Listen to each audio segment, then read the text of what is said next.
Par rapport à hier soir, donc on a des éléments qui peuvent me permettre de dire que M. Guy Giovacchini a été agressé alors qu'il était sur le point de démarrer son véhicule automobile sur le boulevard Paoli par Maurice Tichadou avec un pistolet 9 mm qui lui a tiré plusieurs balles.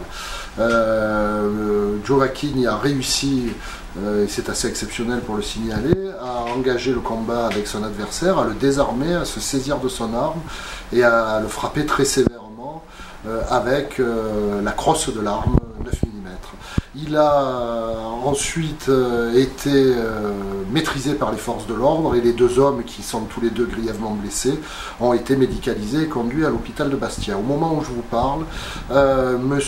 Tichadou est placé en garde à vue du chef de tentative d'assassinat, tandis que M. Giovacchini est entre la vie et la mort, puisque nous avons pu déterminer avec les médecins qu'il a essuyé au moins 3 coups de feu. Un premier coup de feu avec une balle qui pénètre au niveau de la joue et qui va se loger dans sa gorge, elle est toujours in corporem, et également 2 impacts au niveau du thorax avec une balle qui semblerait être encore dans son corps. Donc au moment où je vous parle, je ne peux malheureusement pas vous dire s'il s'agit d'une tentative d'assassinat ou d'un assassinat.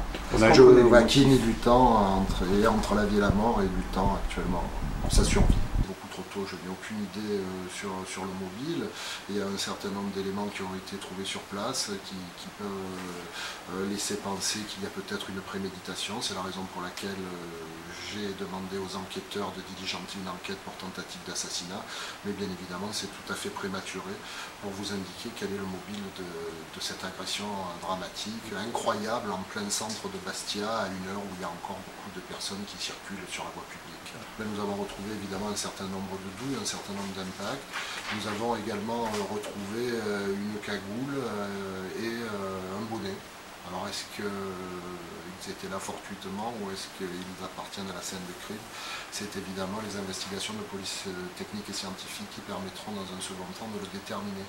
Paradoxalement, la victime est plus connue que l'auteur, pour des faits un petit peu anciens, mais il avait fait l'objet d'enquêtes pour des vols à main armée dans les années 80 et pour plus récemment des escroqueries.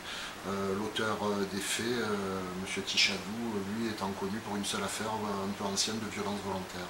L'auteur des tirs a été placé en garde à vue hier soir, à minuit. On lui a notifié ses droits. La garde à vue rétroagissant évidemment au moment de son interpellation à 20 h. Mais au moment où je vous parle, il est en cours d'audition.